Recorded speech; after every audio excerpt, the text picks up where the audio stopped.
नमस्कार, आप देख रहे हैं खबर दोपहर। मैं हूं आपके साथ विभा उपाध्याय। बुलेटिन की शुरुआत इस वक्त बड़ी खबर के साथ, खबर सहरसा से, जहां पर जमीन विवाद में कांग्रेस कार्यकर्ताओं और स्थानीय लोगों के बीच जमकर मारपीट हुई है।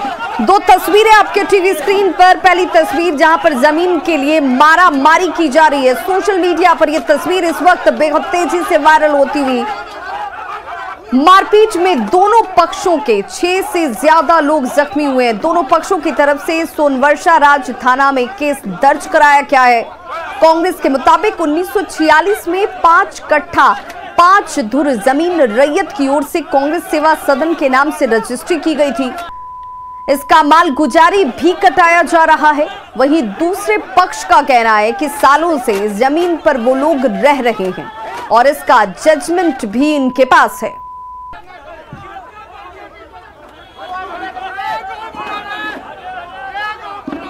तो पहली तस्वीर जहां पर आप देखिए कैसे रण क्षेत्र बन गया ये इलाका, जब आम लोग और कांग्रेस कार्यकर्ता आपस में उलझते हुए नजर आए। दूसरी तस्वीर, दोनों पक्षों की तरफ से मामला दर्ज कराया गया है। 6 से ज्यादा लोग जख्मी हुए हैं।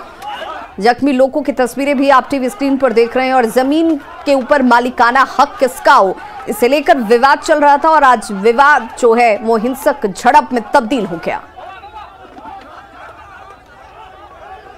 यह है कि सोनवर्षा में हम लोगों की 5 कट्ठा 5 धुर जमीन है, जो 1946 ईस्वी में हम लोगों के नाम से उपेंद्र नारायण सिंह जी ने कवाला करके रैयत से लेकर के हस्तांतरित किया था।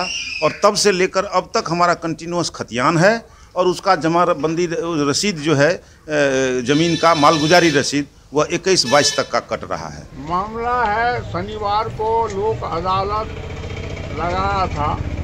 सीओ साहब थे, थाना प्रभारी थे उस समय, सुरेंद्र सिंह और तारनी सादा, वो भी था वहाँ पर थाना पर। और थाना पर ये बातें हो रही थी, ये ज़मीन संबंधी बातें। तो हमने कहा कि भाई हम तो सैकड़ों साल से बसे हुए हैं, हमको तो जजमेंट मिला हुआ उस जमीन में।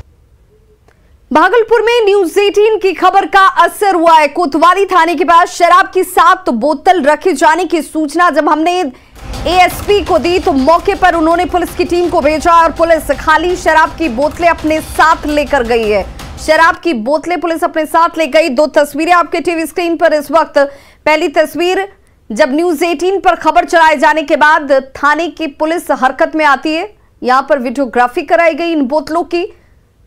महज थाने से कुछ दूरी पर शराब का सेवन कर बोतलों को कतारों में रख दिया गया। न्यूज 18 ने जब इस खबर को कवर किया और प्रमुखता से इस खबर को दिखाने के बाद अब देखिए शराब की बोतलों को पुलिस अपने साथ ले गई है। लेकिन सवाल ये कि आखिर कहां से आई ये शराब की बोतलें?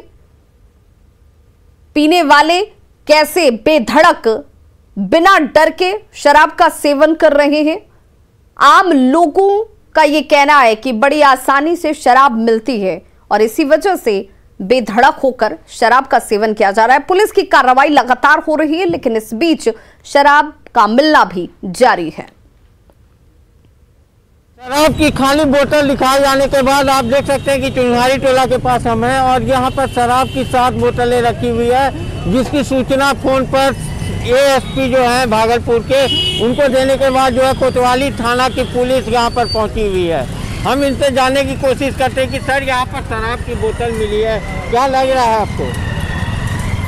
वो तो सूचना मिली है आपके द्वारा, तो फिर यहाँ पर आए। क्या लगता है थाने के बगल में सर यहाँ पर मिल रहा है बोतल? बगल में तो कोना पर लोग रख, कैसे कूड़ा है, कूड़ा के बगल में से कैसे निकाला? 7 बोतल है सर, कैसे मिल गया? गश्ती में कमी है क्या? नहीं, गश्ती तो रोज सुबह शाम हो रहा है, मॉर्निंग भी हो रहा है। तो शराब की बोतलें कैसे मिल रही है सर? मुख्यमंत्री का आदेश है सर। तो हम लोग तो भरमनशील हैं, देखिए रहे हैं कि ड्यूटी पे है अभी। तो एक मिनट।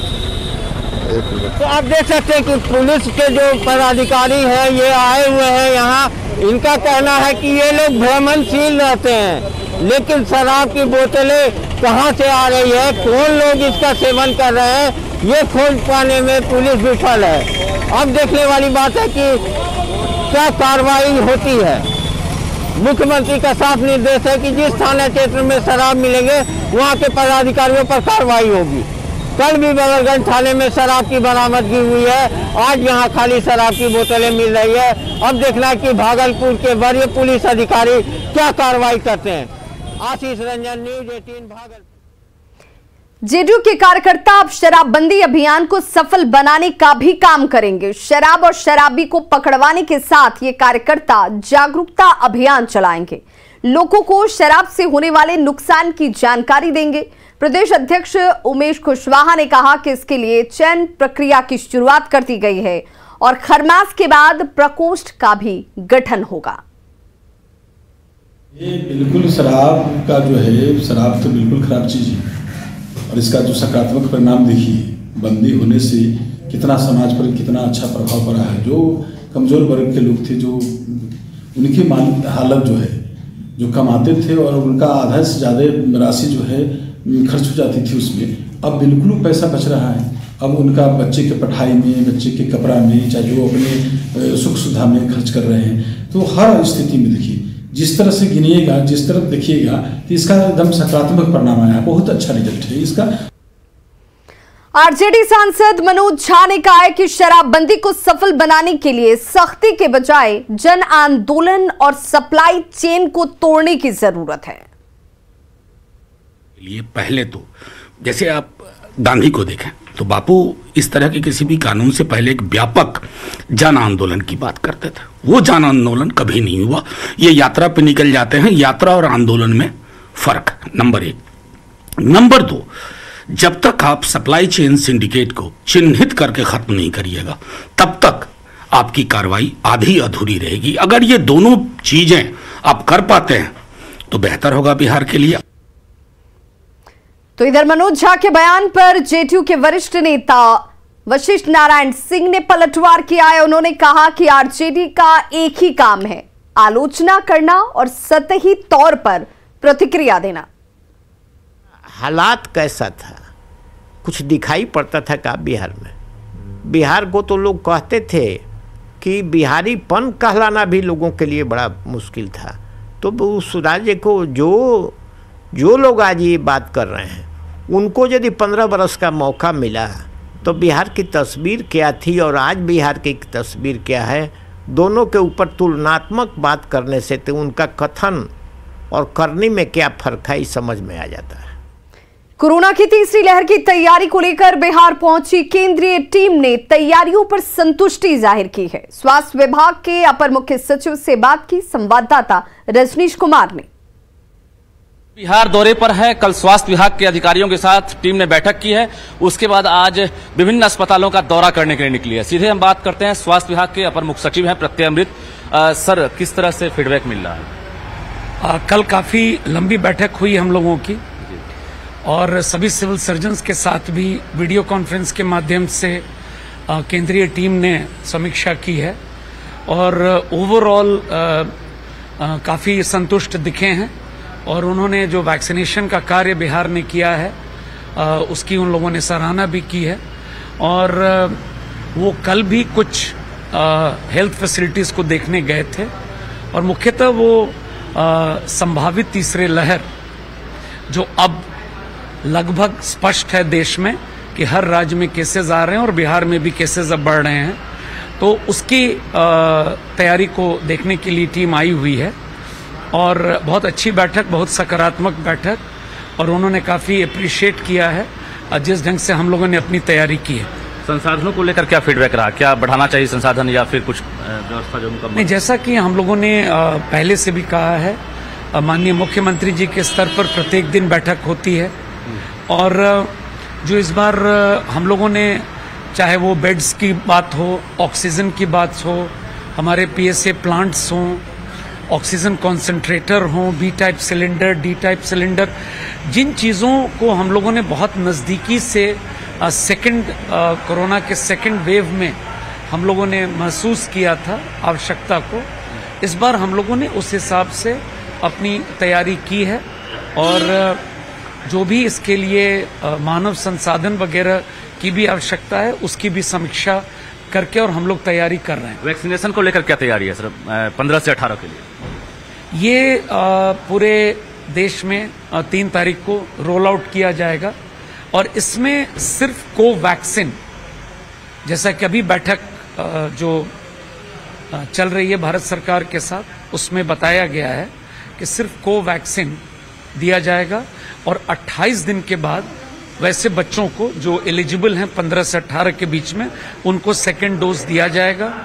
10 तारीख से 10 जनवरी से वैसे तमाम हेल्थ केयर वर्कर और फ्रंट लाइन वर्कर जिनका सेकेंड डोज लिए 9 महीना हो चुका है या 39 सप्ताह हो चुका है, वो लोग को डोज, प्रोटेक्टिव डोज दिया जाएगा। बिल्कुल, स्वास्थ्य विभाग के अपर मुख्य सचिव प्रत्यय अमृत ने पूरी जानकारी दी है। एक तरफ जहां कहा है केंद्रीय टीम संतुष्ट है बिहार दौरे से और जो व्यवस्था है उसकी कहीं ना कहीं तारीफ भी की है, वहीं दूसरी तरफ प्रत्यय अमृत ने लोगों से अपील भी की है कि पूरी तरह से कोरोना को लेकर सावधानी बरतें ताकि आप कोरोना की तीसरी लहर को हरा सकें। कैमरामैन सुबोध के साथ रजनीश कुमार, न्यूज 18 पटना। तो कोरोना की तीसरी लहर से निपटने के लिए कटिहार सदर अस्पताल तैयार है। आईसीयू में ऑक्सीजन सिलेंडर के साथ 6 वेंटिलेटर सिस्टम भी आईसीयू वार्ड में इंस्टॉल किए गए हैं। देखिए हमारे संवाददाता सुब्रत गुहा की रिपोर्ट। के साथ साथ बिहार में भी कोरोना के तीसरे लहर को लेकर एक चर्चा बन रही है। इस बीच कटिहार सदर अस्पताल से एक राहत भरी तस्वीर आपको दिखा रहे हैं। जैसे ऑक्सीजन सिलेंडर, ये आईसीयू है, वहाँ तैयार है और जो वेंटिलेटर की व्यवस्था जो सबसे ज़्यादा जरूरत होता है कोरोना काल में, वो भी लगभग 6 मशीन इस तरह तैयार है। इसके साथ बेड वगैरह का पूरे इंतजाम है। हालांकि राहत की बात अभी तक ये है, कटिहार में ऐसा स्थिति नहीं बना है कि मरीज को आईसीयू तक आना पड़े, लेकिन जो डॉक्टर तैनात है, जो स्वास्थ्यकर्मी, उनसे बात करते हैं क्या कितना तैयारी है कोरोना काल में। आईसीयू निर्माण कार्य चल रहा है सदर अस्पताल में, निर्माण कार्य को लेकर आईसीयू में किसी तरह का फर्क नहीं पड़ने वाला है। आईसीयू पूरी तरह से वेल मेंटेन्ड है, डॉक्टर उपस्थित रहते हैं। कटिहार सदर अस्पताल के आईसीयू इस बार पहले से तैयार होने का दावा कर रहा है। सुब्रत, न्यूज 18 कटिहार। और अब बात भ्रष्ट अधिकारियों पर जारी कार्रवाई की, जिसकी जद में आज 16वां भ्रष्ट अधिकारी आ गया।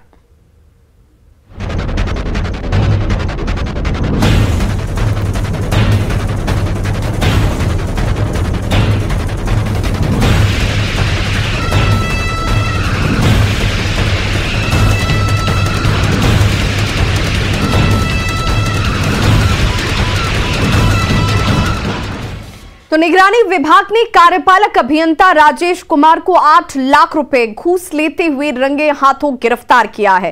कार्यपालक अभियंता BCD division Patna high court में पदस्थापित हैं। इनके खिलाफ संवेदक गोपाल शरण सिंह ने शिकायत की थी।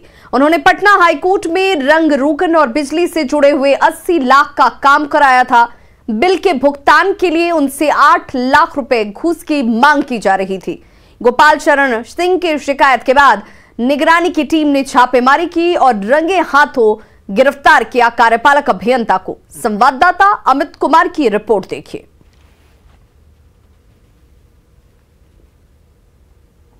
निगरानी विभाग की टीम ने आज एक भ्रष्ट लोक सेवक को गिरफ्तार किया है। 8 लाख रुपया, जैसा कि जानकारी है कि 8 लाख रुपया घूस लेते वक्त गिरफ्तार किया है। ये देखिए लोक सेवक हैं राजेश कुमार, और इन्हें जो है ट्रैप किया गया है। यहाँ पे नोटों की गिनती जो है वो की जा रही है यहाँ पे, और ट्रैप हुआ है। अधिकारी भी हैं, हम जानना चाहेंगे सबसे पहले सर, क्या सूचना थी, किस सूचना के आधार पर गिरफ्तारी हुई है?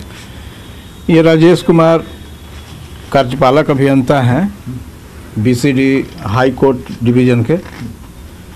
उसी के अंतर्गत गोपाल शरण सिंह संवेदक हैं, जिनके द्वारा हाई कोर्ट के कैंपस वगैरह का कार्य कराया गया था, डेंटिंग पेंटिंग वगैरह का। उसमें 80 लाख का इनका बिल बना हुआ था। उसी को मैंने पास करने के लिए इनके द्वारा 10% की कमीशन की मांग की गई थी, 8 लाख रुपया। आज उसी 8 लाख रुपया के साथ इनके आवाज़ से रंगे हाथ गिरफ्तार किया गया है रिश्वत लेते हुए। नाम सुरेंद्र कुमार महुआर, डीएसपी निगरानी। चलिए, तो सुरेंद्र कुमार महुआर हैं डीएसपी निगरानी, जो बता रहे हैं कि 8 लाख रुपया घूस की डिमांड की गई थी। 80 लाख का जो बिल था उसके भुगतान के एवज में ये घूस की राशि जो है मांगी गई थी राजेश कुमार की तरफ से, और घूस लेते वक्त रंगे हाथ इन्हें गिरफ्तार किया है। राजेश भी हैं यहाँ पे। तो देख सकते हैं कि निगरानी के ट्रैप में है। निगरानी के जो अधिकारी हैं, जवान हैं, उन्होंने ये गिरफ्तारी की है और ये बड़ी कैच कह सकते हैं तो निगरानी की है। बहरहाल आगे अब निगरानी जो है इनके खिलाफ कानूनी कार्रवाई जो है वो करेगी।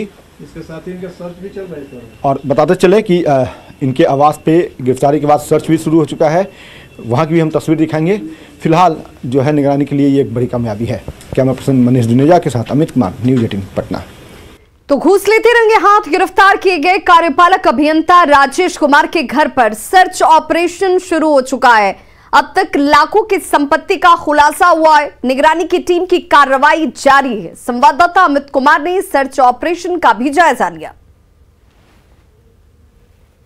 हमारे पीछे ये जो देख सकते हैं आलीशान फ्लैट जो है 109, ये उस कार्यपालक अभियंता का है राजेश कुमार, जिन्हें 8 लाख रुपया घूस लेते वक्त निगरानी ने ट्रैप किया है। इस अपार्टमेंट में जो है 2 फ्लैट है और इन दोनों फ्लैट में जो है वो सर्च किया जा रहा है। यहाँ पे जो निगरानी के अधिकारी हैं वो पहुँचे हुए हैं, तो देख सकते हैं कि यहाँ पे निगरानी के जो अधिकारी हैं वो सर्च कर रहे हैं। और इनके जो ट्रैप केस हुआ है राजेश कुमार को, जो कार्यपालक अभियंता हैं पटना हाई कोर्ट में, उनके ठिकाने पे ये छापेमारी की गई है। और अभी इनके घर से जो है ये ऑर्नामेंट्स, बैंक के कागजात, कई अहम चीज़ें जो हैं वो बरामद की गई है। और देखिए ये यहाँ पे लगातार जो है सर्च किया जा रहा है। इस बात की चूँकि शिकायत मिली थी, जैसा कि डीएसपी ने बताया है कि घूस लेने की शिकायत मिली थी और उसी शिकायत के आलोक में ये कार्रवाई की गई है। ऑर्नामेंट्स बड़ी मात्रा में है, बैंक के दस्तावेज हैं, कैश हैं और साथ ही साथ ज़मीन के भी कागजात जो हैं वो तमाम चीज़ें जो हैं वो यहाँ पे हैं। और सभी को अब आकलन किया जा रहा है। ये पता किया जाएगा सभी सामानों की मिलान करने के बाद, नोटों की गिनती करने के बाद, ऑर्नामेंट्स के वैल्यूएट करने के बाद कि कितने की अचल संपत्ति राजेश कुमार ने अपने पद का दुरुपयोग करके अर्जित कर रखा है।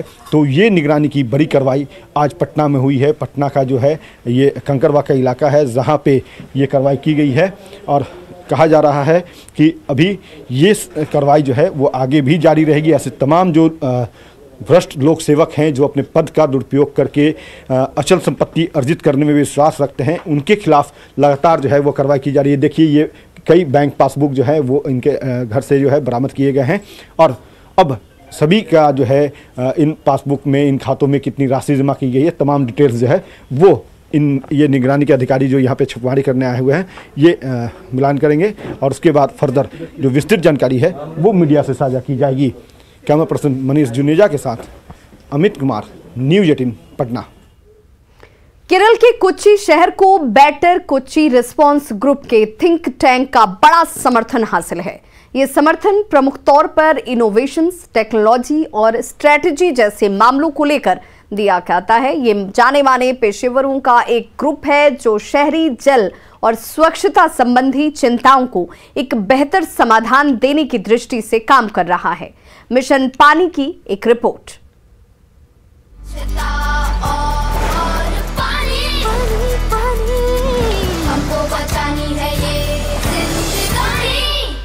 There are many subjects or many topics which or projects which have been taken by BKRG to see how the city can be better, and one segment of it is basically into sanitization as well as clean drinking water, and there are very clear-cut agendas and clear-cut programs which has been made by bringing in all the stakeholders, whether it is the Kerala Water Authority, now KMRL, the Kochi Metro Group is also actively involved, GCDA, which is the Greater Cochin Development Authority, Cochin Corporation, all of these coming together to actually give productive solutions on how we can make a better sewage system or better drinking water system. So sanitation and water supply is something which is very dear to the organization, and how we can actually come out with new ideas. Are also focusing on other projects which are important to the city, like garbage disposal as well as canal cleaning and also tree planting. There are different organizations trying to make awareness to the citizens on how they can actually improve the situation. Cochin city is integrated with a lot of canals, and due to encroachments and due to people, the waste disposal, these canals are some areas blocked, or due to other infrastructure developments, there is a program to clean up the canals, widen the canals, and bring it back to its old glory. By doing that, I believe that the drainage system and as well as the water movement system in the city will definitely improve.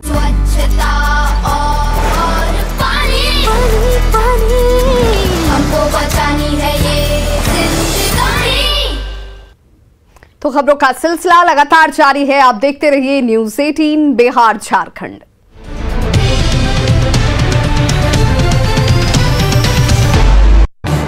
इस news headlines के प्रायोजक पेट सफा आयुर्वेदिक जून।